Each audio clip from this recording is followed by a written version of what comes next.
Shariputra.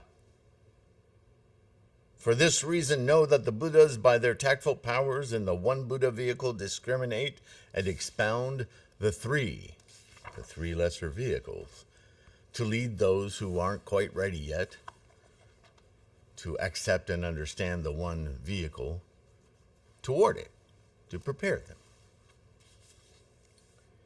The Buddha, desiring to proclaim this teaching over again, spoke thus in verse. Hi everyone, Namo MyoHoRenGeKyo, Namo MyoHoRenGeKyo, Namo MyoHoRenGeKyo. Thanks for being here. Thanks for your practice. I hope this finds you in good health and safe. Suppose there is an elder, same elder, different elder, who has a large house.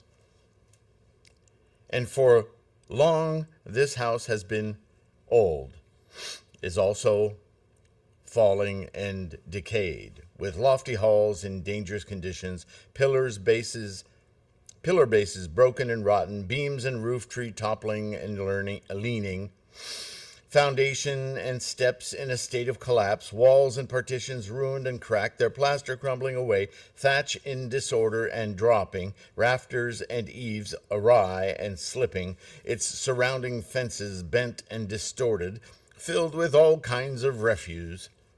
500 people are dwelling in it. Well, is this a repetition of the burning house? Hold on. Owls, hawks, and vultures, crows, magpies, pigeons, doves, black snakes, vipers, scorpions, centipedes, millipedes, geckos, galley worms, weasels, ferrets, rats, and mice. All sorts of deluded and malicious creatures run about in every direction. Oh, yum. There are places stinking with excrement and urine, overflowing with uncleanliness, where dung beetles and worms flock together. Foxes, wolves, and jackals bite and trample each other to gnaw human carcasses, scattering their bones and flesh. This is starting to sound really ugly. Following these, packs of dogs come, striving to snatch and grab, and gaunt with hunger skulk about, seeking food everywhere, quarreling and scuffling, snarling and barking. 500 people live in this place? Whew, there's a life condition. Such is the fearfulness of that house, full of every variety.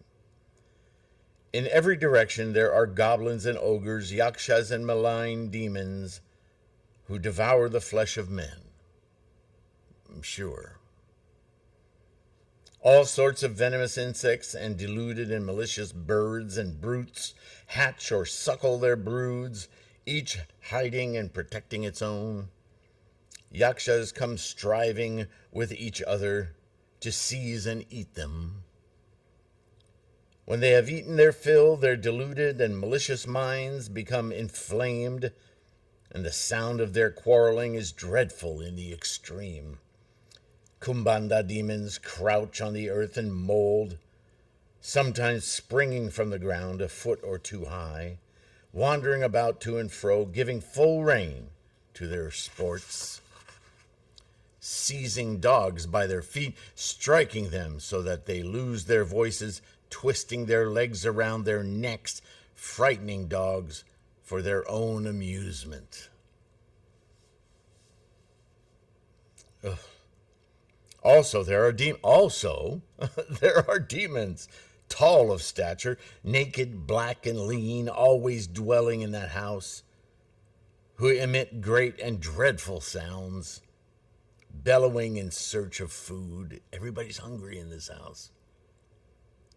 Hungry and decaying, yes? Again, there are demons with throats narrow as a needle. And there are demons with heads like a bullock's, like an oxen head. Some eat human flesh, some devour dogs. Their locks are all disheveled. They are cruel and fiendish, and obsessed by hunger and thirst, race about crying and calling. What are these?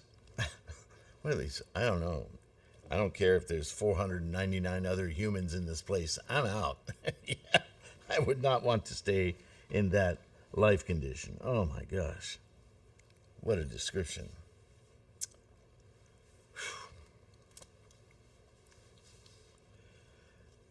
Yakshas and hungry ghosts, deluded and malicious birds, and brutes hungrily hurry in all directions, peeping and looking through window and lattice. Such are its plagues, terrible beyond measure. Yeah, we get the picture, yeah? This decaying old house belongs to a man who has just gone outside but a little while ago, whereupon that house of a sudden catches fire. Well, this is sounding a lot like the parable we just listened to, but with incredibly more detail, right?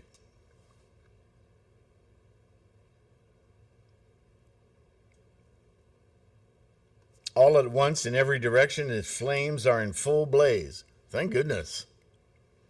Roof, tree, beams, rafters, pillars with cracking sounds burst open, break, split, and topple down. Walls and partitions crumble. Demons and spirits below and cry aloud. Hawks, vultures, and other birds, kumbanda demons and other, hurry about in alarm, powerless to escape. Deluded and malicious beasts and venomous insects hide away in holes and cavities. Pishkaka demons also take up their abode therein. For lack of merits, they are driven by the fire, cruelly hurting each other, supping and devouring each other's flesh and blood, as they seem to have been before, but now in a greatly accelerated state. Creatures of the jackal tribe are already dead in herds. The bigger, deluded, and malicious beasts come striving to devour them. Fetid smoke and bursting flames fill and choke the surrounding air. Centipedes and millipedes and all kinds of venomous snakes, burned by the fire, run contending from their holes. Kumbanda demons thereon seize and eat them. And hungry demons, their heads ablaze with fire, tormented with hunger, thirst, and heat, rush about confused and in distress. Such is the state of that house. Dreadful in the extreme, with horrid calamities and conflagration and disasters, not a few. At this very time, the master of the house is standing outside the gate when he hears someone saying, "Hey, all of your children, a little while ago in their play, came into this house in their youth and ignorance, enjoying themselves with their amusements." This is a lot like the burning house parable we just read, but from a very different setup, point of view. The children had just gone in as the elderly man came out. On hearing this, the elder, in alarm, enters the burning house with intent to save them from the harm of burning.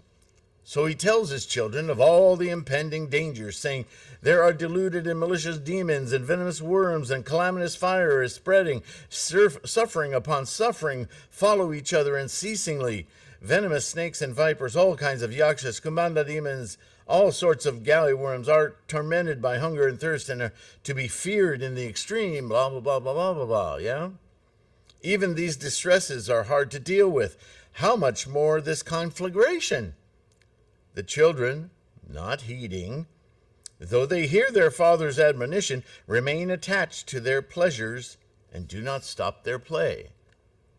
So again, in the gathas, in the verse sections, Shakyamuni is much more detailed in his teachings, his parables, his stories, yeah? Thereupon the elder begins to reflect thus. What does he reflect? "My children, acting in this manner, add to my anxiety and distress." Of course. "Now this house really has nothing to delight in, yet all my children, bewitched by their play, take no notice of my instructions and will be injured by the fire." Oh, I have an annotation here. This is an obvious analog to those who are completely distracted by satiating their desires and satisfaction of the skandhas. Yeah? Instantly he ponders, arranges a device, and says to his children, I have many varieties of rare playthings, excellent carts, wonderfully bejeweled, goat carts and deer carts and great bullock carts, now all just outside the door. Come out, all of you. For your sake I have made these carts. You may roam and play with them at your own will and pleasure. Something even more fun. When the children hear him tell of such carts as these, they immediately rush in rivalry, scampering forth and reach the open ground away from harm. The elder, seeing his children escape from the burning house, takes his place in the square, sitting on the lion throne, and congratulates himself, saying, Now I am joyful.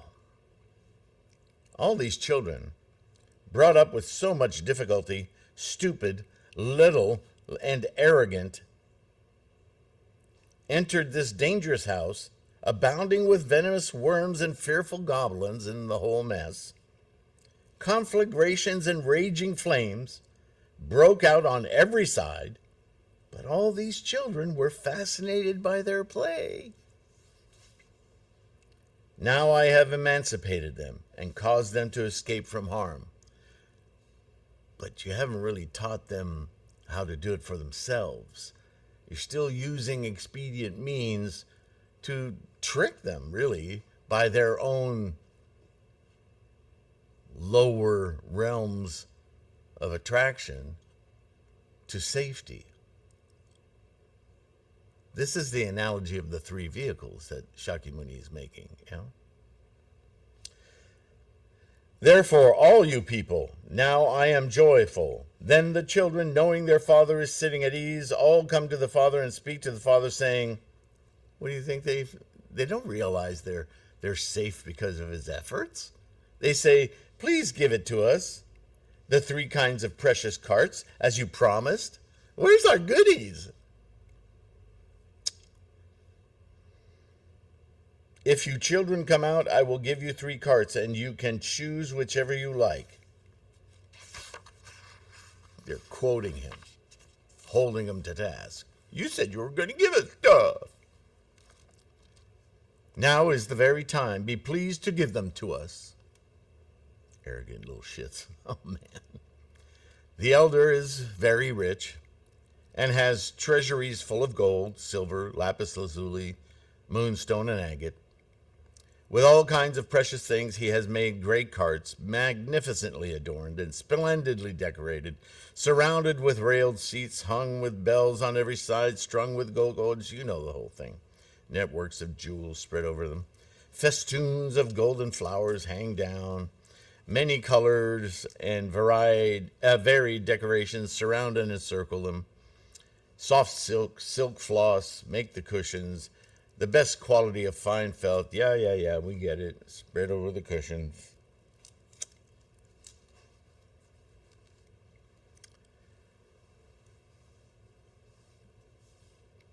There are numerous retinues tending and guarding them. The excellent carts are equally given to all the children. They all get the best. Then the children, ecstatic with joy, riding these precious carts, roam in every direction, playing joyfully just as they wish, without hindrance. I tell you, Shariputra, I am also like this. The most honored of all the sages, the father of the world, all living beings are my sons, are deeply attached to earthly pleasures and without wisdom. The triple world is not safe, just as the burning house, full of all kinds of suffering, was greatly to be feared. Ever there are distresses of birth, old age, disease, and death. Such fires as these are burning ceaselessly. What does he mean by fires such as these? He's talking about the sufferings, the dukkha of the attachment to these things, the cycle of as though it's a continuous, identifiable self. rather than a self as a process. Do you get the difference? I was dreaming last night of a stream and thinking, we can point to a spot on the stream. And as I've said before, a point is not a thing. It's a location. But there's something that slips away in that definition because our samsaric mind wants to see a location like a city in Utah. It's there. It's been there. It's going to be there. Right? That's how we think location, map. It's a place on a grid. What Buddha sees and what samsara fails to see, what we tend to not see, is like pointing out a point on a stream. That the moment, and I mean moment, incredibly moment, right? Look up moment in Buddhism reference. That you point out a location. Whatever it is you're pointing at, whatever you think it is, let's say you're pointing at an atom. Let's make it specific. That's not a point anymore. That's not a location. That is a thing, an atom, yeah? But the moment you identify an atom at that point, it's not there. Right? The stream is moving. It's not there. Right? It's just like when you hear that, you've heard it a million times in quantum, you can identify where something is, but you can't identify, if you identify where it is, you can't know how fast it's moving. And if you identify how fast it's moving, you can't identify where. This is that very thing. Because what we never take into account in our Saha world mind is that the stream is also no longer where you were pointing, nor is the earth, nor is Utah, nor is the earth, nor is the solar system, nor is the galaxy. Everything is moving at tens and hundreds of thousands of miles per hour, kilometers per second.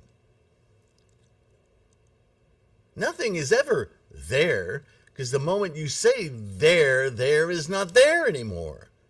Everything is momentum.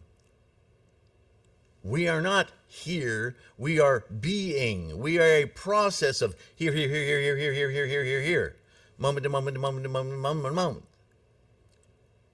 We're not a thing. We're a process happening.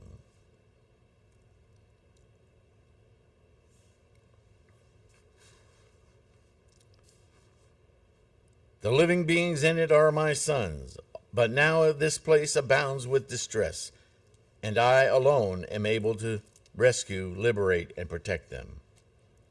Though I taught and admonished them, yet they did not accept, for they were imbued with desires, to which they were greedily attached.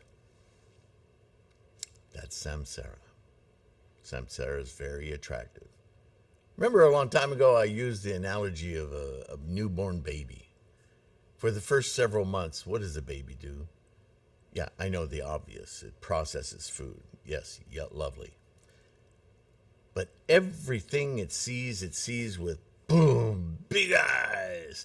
And everything it can touch, it sticks in its mouth. Is there a better expression of greed, satiation, right? The skandhas, seeing consciousness, tasting sensations, touch, skin. Why do I have to know how this ball tastes or that block fits in my mouth? What does it feel like? Is it hard? Is it soft?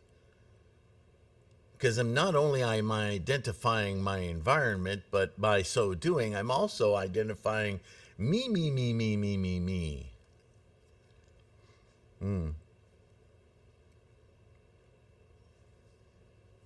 Therefore, tactfully, I tell them of the three vehicles, which cause all living beings to know the sufferings of the triple world, and reveal and expound the way of escaping from the entrapment of the world.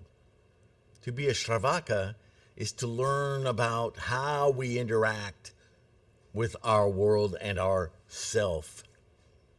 To be a Pratyeka Buddha is to deeply consider our relations and our identifications with these things, to the point where the pinnacle of Shravaka or Pratyeka Buddha or even Bodhisattva in those early stages is to achieve to break that attachment. But that final attachment to the self that perceives, still there. It's a false nirvana. But by learning that much, you would think that you would get there on your own. Didn't happen. So along comes the Lotus Sutra, the ultimate of the teachings. This is how it's done. So you can open your Buddha eye right now. It's already there. What are you waiting for? Why haven't you understood this yet?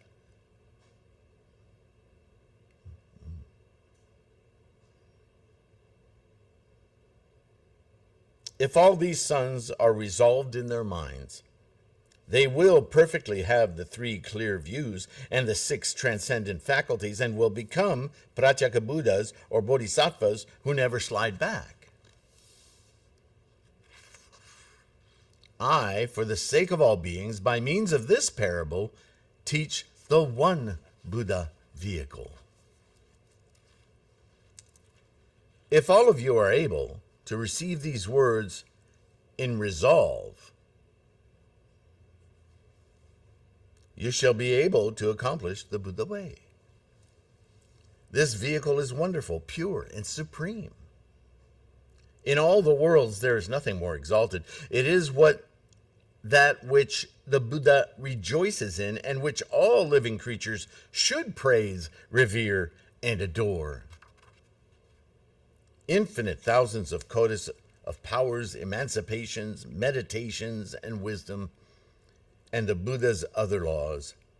Such is the vehicle provided to cause all my sons night and day for many kalpas ever to take their recreation moment to moment in it, with bodhisattvas as well as Shravakas riding in its precious vehicle directly to the wisdom throne.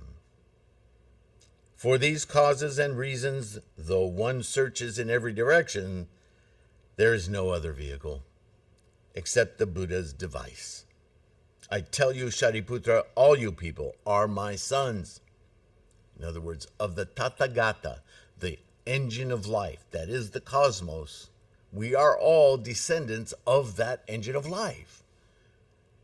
Therefore, with this awakening, this Buddha eye, able to observe this phenomena as it's happening, you will understand that we are all of the same potential energy formation realm of form. Yeah. I then am the Father. You, for successive kalpas, burning in many sufferings, have I wholly emancipated, that you may escape the triple world.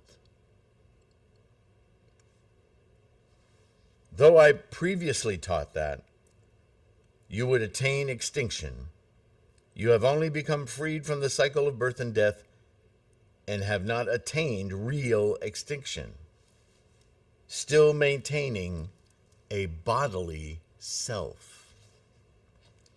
What you have now to do is only to attain the Buddha wisdom, the Buddha experience. If there be any bodhisattvas among this assembly, be you ably, wholeheartedly to obey the real law of the Buddhas. Though Buddhas, world-honored ones, convert by tactful methods, yet living creatures transformed by them are all bodhisattvas. Because Buddha is a process. Buddha is an experience. but some vessel must do the experiencing. And that is the extremely rare benefit of being in human form, in the realm of human form. Because only with these skandhas and various other consciousnesses can we witness and know with the wisdom this experience of the engine of life. How amazing. If there are any of little wit who are deeply attached to desires and passions, they're pleasuring their skandhas, the Buddha, for their sake, teaches the truth of suffering. That's what Shravaka and Pratyeka Buddha and the three lesser vehicles are. For you to understand how it is that you suffer, why it is that you're not in glorious experience. All the living with joyful hearts attain the unprecedented. The truth of suffering taught by the Buddha is real and without differentiation. If there are any living beings who do not know the source of suffering, deeply attached to the cause of suffering, and unable to forsake it even for a moment, the Buddha, for the sake of them, teaches the way by tactful methods, saying the Four Noble Truths. Remember the Four Noble Truths? The cause of all suffering is rooted in desire. 2. If desire is extinguished, suffering has no foothold. Number 3, to annihilate all suffering is called the third truth, cessation of formations. 4, for the sake of the truth of extinction, to observe and walk in the way, forsaking all bonds of suffering, this is called the attaining of emancipation, following the Noble Eightfold Path, right? From what have these people attained emancipation? Right? What are you liberated from? Merely to depart from the false is called emancipation. But they have not yet really attained entire emancipation. So the Buddha declares that these people have not yet reached extinction. Not really. Because these people have not yet gained the supreme way. I am unwilling to declare that they have attained extinction, because they have not. I am the king of the law, absolute in regard to the law, pacifying all creatures, and therefore I appear in this world. Shariputra, this, my seal of the law, because of my desire to benefit all the world, is now expounded wherever you roam. Do not recklessly proclaim it. If there be any hearers, Shravakas, who joyfully receive with profound reverence, you may know these people are of Avivartika.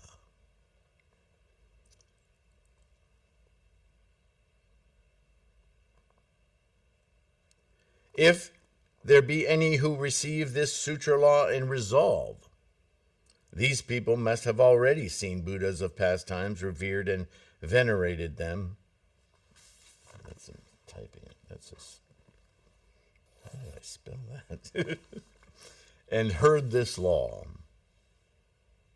If there be any people who are able to accept this teaching, they must have seen me, and also seen you and these bhikshus, as well as these bodhisattvas.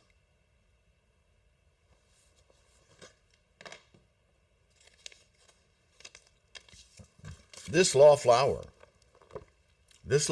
Dharma Sutra,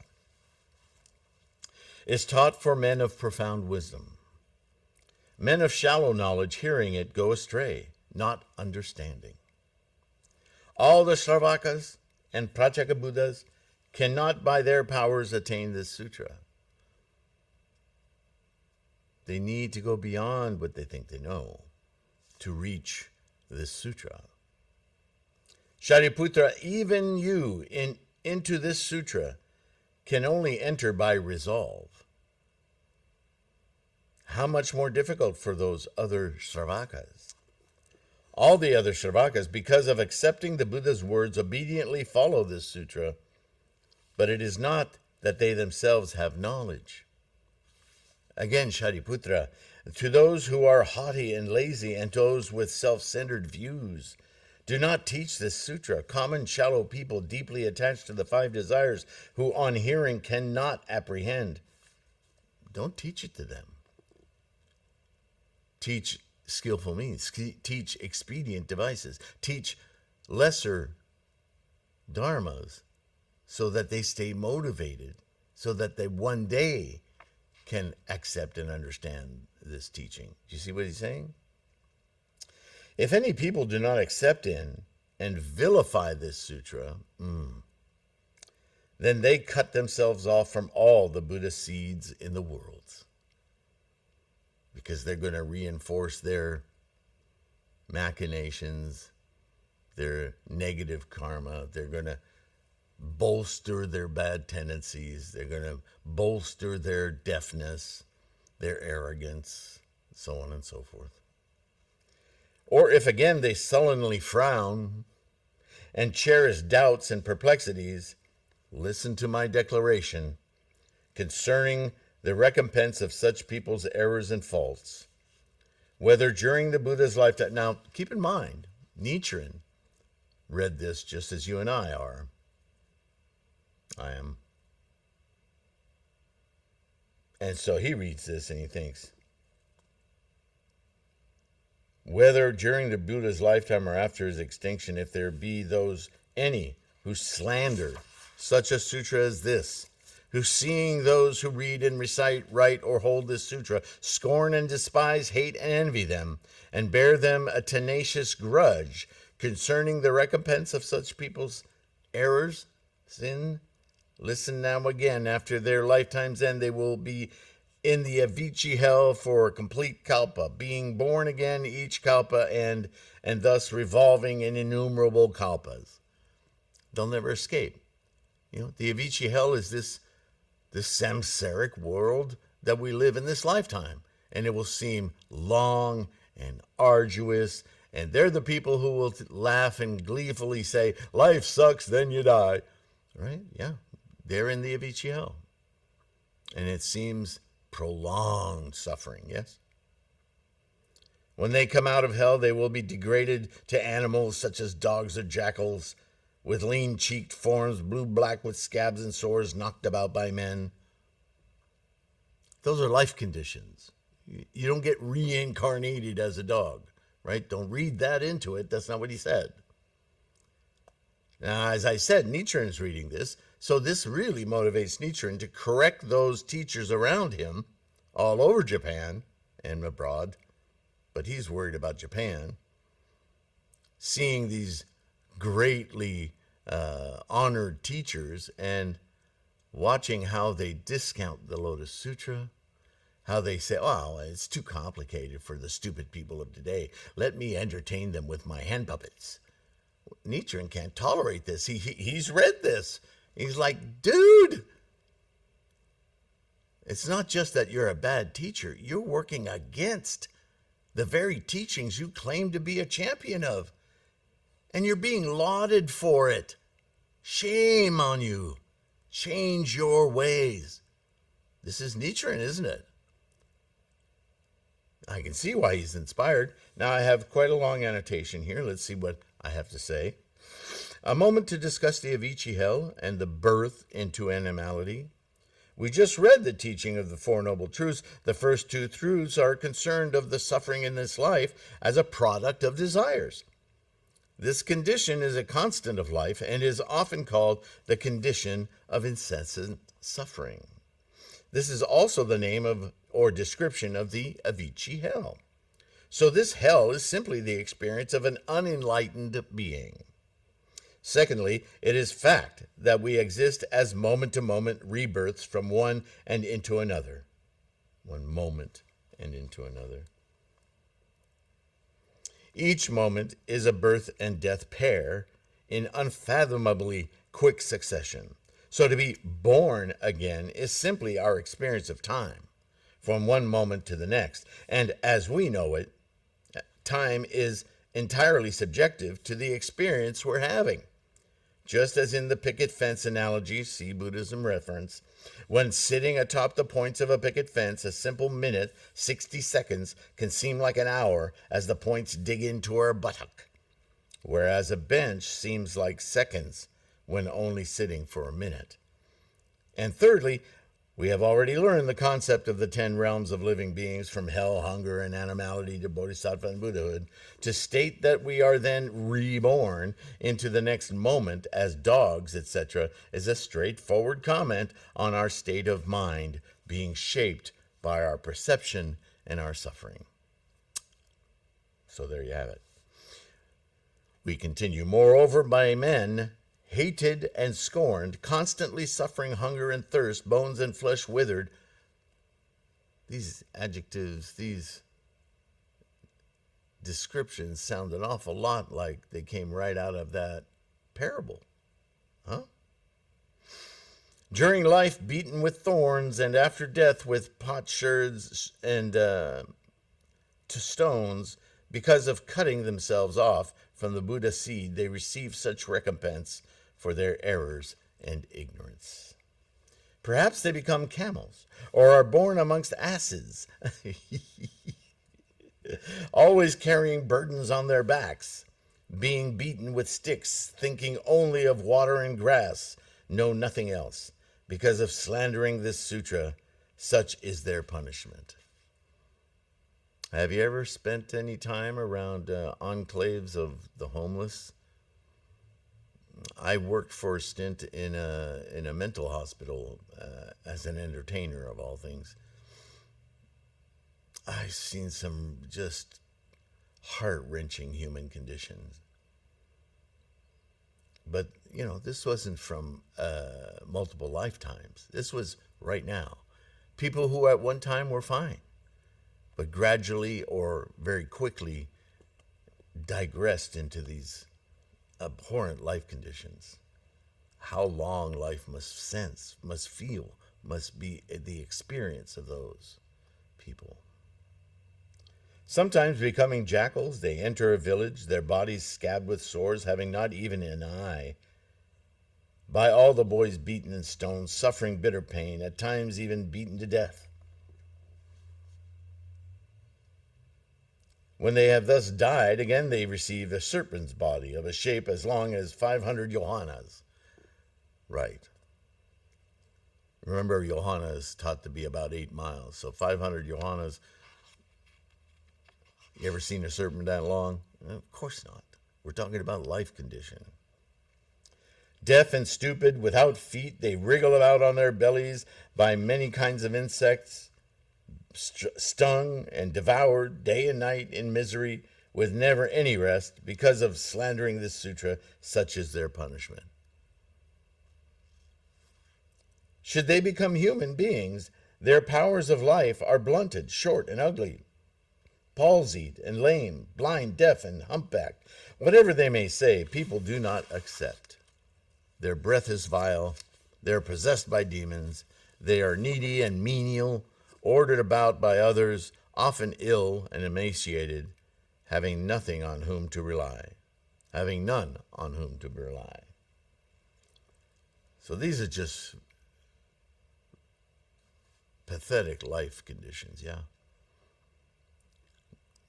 Quite a summarily terrible warning for those who would turn their backs on, or worse, assail MyoHoRenGeKyo.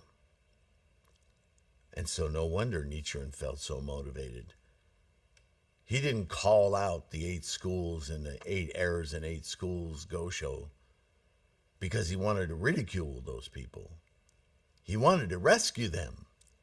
See what you're doing, not just to yourself, but to all of those who are following you. The ugliness and the suffering you are sowing because of your arrogance. How many times have we been cautioned about that very thing throughout this sutra already? And we're only in the 3rd chapter. Though they are dependent on others, these take no notice of them. Even if they gain anything, they instantly forget and lose it. If they make use of the means of healing and follow the usual methods of treatment, other ailments will only be added, or again they will cause their patients to die. If they themselves are ill, none will save and cure them. Though they take good medicine, their disease becomes increasingly severe because it's a causal disease. It's not, see, we see the diseases as samsaric, but the defilements of our own karmic freight train, because of the repercussions of our actions, take their most negative expression. We are the ones responsible for turning that tide, for redirecting that tide. But it is very difficult if you've cut yourself off from the one fully enabled expression of the maximal potential of your karmic stream, yes? But anyone can start no matter what their experience. It just may take some more effort than others. It depends on the karma you started with, the karma you've repeated and built upon. Right? But Shakyamuni makes it clear, if you get on the right path, nobody is held back except by virtue of your own actions. Thought, word, deed. Thought, word, body.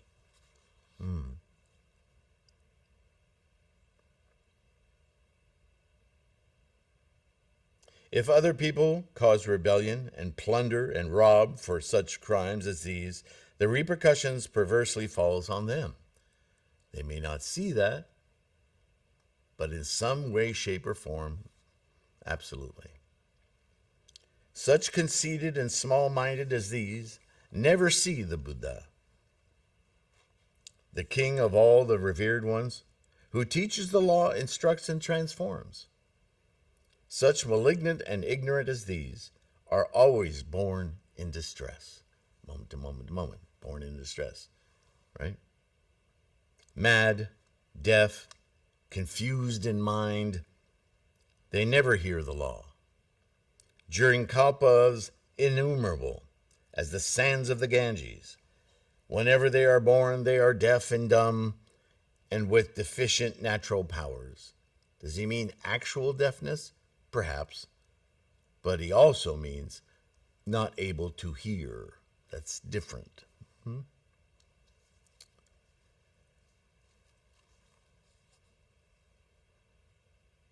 They constantly dwell in the hells, as their pleasure gardens, or in other deluded and malicious states as their dwellings.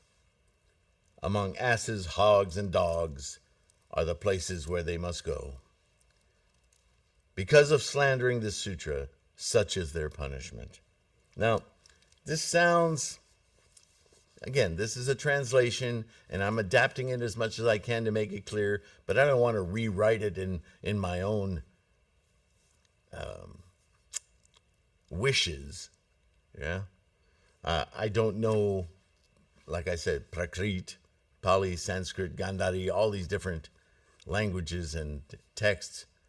I will take as much of this scholarship as I can and simply redress what I know are simply cultural biases, right? But some of these structures in here, they sound awfully religious. But I can read very easily, among asses, hogs, and dogs. He's not talking about actual, why would he call a donkey an ass if he wasn't really wanting to point out the behavior of an ass? We know those. And men or women who act as dogs or hogs, pigs.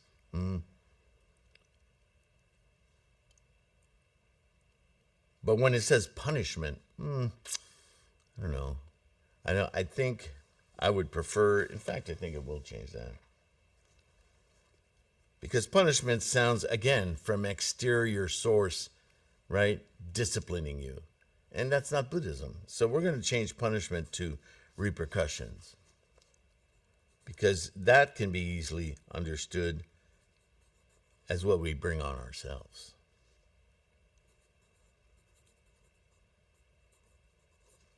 Yeah? Now I feel better. If they raise the mind of human beings, they're deaf, blind, and dumb, poor, needy, and feeble as their own ornament. As their own ornament. In other words, it's their behavior that's deaf, dumb, and blind, not their organs that are failing them. In fact, they're so enamored with those organs, trying to please their skandhas, that they effectively make themselves deaf, dumb, and blind. They can only see, like the children in the burning house, their playthings. They don't even understand that the heat and the smoke and the fire all around them is a threat to their lives. Yeah. I'm playing. Right? This is the samsaric disease.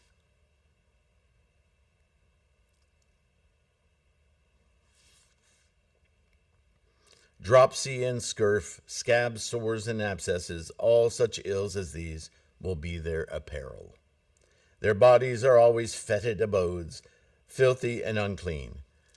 Whew, a lot of words of disgust, and he's upset.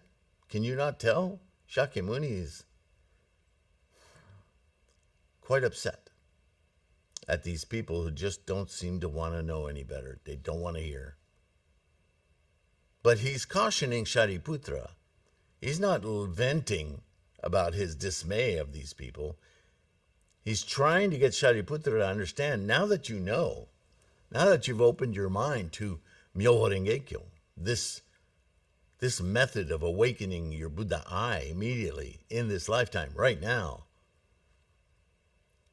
You're so excited and joyful, I hear you, but don't make the mistake of thinking that now you can say this to anyone and everyone. Keep your mind about you. Yes, absolutely propagate this teaching, but be mindful of who you're talking to. Try to understand your audience. What do the comedians say? Read the room. Make it your endeavor not only to walk in the Buddha path, but with the Buddha wisdom, have the perspicacity, have the awareness of where people's lives are at, and teach them Buddhism at a level they can accept, that they can actually practice, and nurture them along the way until they're ready to experience enlightenment in this life. Not everybody is ready. And if you teach it too soon, you will create such problems for these people that you're setting them up for all of this horrible. So take it seriously, right? So it's not just an admonition of people who make these errors. It's an admonition for teaching irresponsibly, because then you're complicit in making these things happen. You don't want to do that. That's what he's teaching Shariputra right now.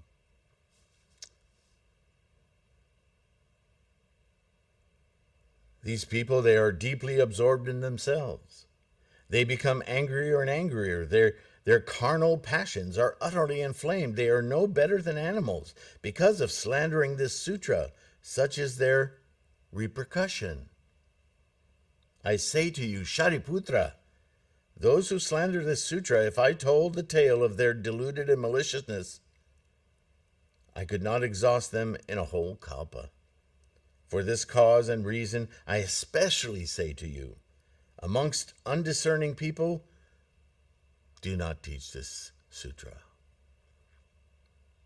Which, by the way, would be exactly the opposite of what a lot of so-called Nichiren groups would proselytize, right? Just accosting people in parking lots and so forth. No, know who you're talking to before you dive into MyoHoRenGeKyo. not everyone is ready to hear it.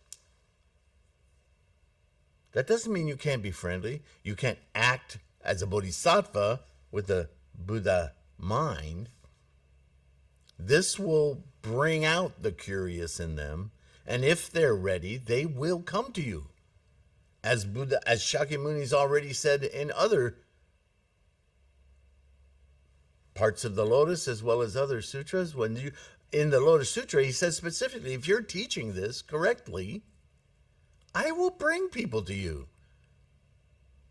No, Shakyamuni doesn't come into the parking lots of malls and group people together and have them show up at your front lawn. That's not what that means. Because Tathagata is the nature of mind. And as you radiate out correctly this practice in your life, it will resonate in others. For some who it resonates in, it will repulse them. It'll push them away. And you want that because they're not ready, and they will cause you no end of trouble. But those who come to you, they may not be the shape, size, form, accent, whatever that you would prefer, but that's a skandha problem. Just know that if they're coming to you with curiosity, it is important that you answer that curiosity cautiously, methodically, right?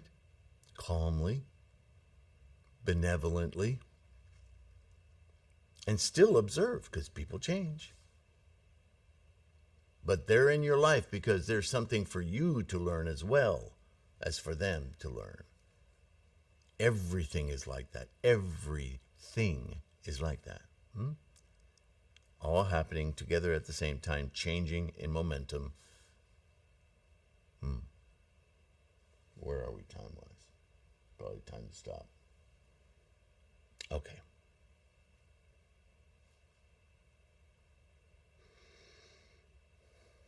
If there be any who are clever, of clear wisdom, learned and of strong memory, who seek after the Buddha way, to such people as these, then you may teach it.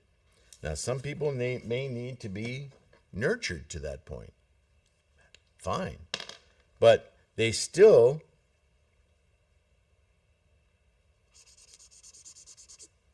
have to be seeking it out. Right? You can't just go accost people and start teaching them. That's very problematic. And it's very disrespectful to this teaching, which is kind of the main point he's saying to Shariputra. I know you're excited and this is an incredibly valuable teaching, but teach with dignity and respect for yourself, for this teaching, and for others. Not everyone is ready. And you're going to make them implode with fear, jealousy, or whatever, you don't know, if you force it upon them. Just be a beacon. Be the exemplar. Be like Nichiren. Thank you for listening. Really, I went on kind of long today. But this third chapter, it's very, I don't know, I could see a lot of reasons for reciting the entire sutra, but I know we don't have that many hours in the day. Not always anyway, but at least once a month I like to go through. Well, how many times have I read the Lotus Sutra with you guys online already? So, but there is value. Do it once a month, once every other, do it on your birthday, whatever, pick a day. There's always something new that pops up in our minds in this teaching. It is very dense with instruction. Even though at times it seems very repetitive, sometimes the repetition is necessary to get through, right?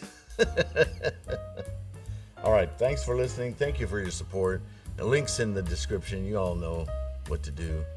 I so deeply appreciate you guys. Take care of your health, and I'll see you in the next one.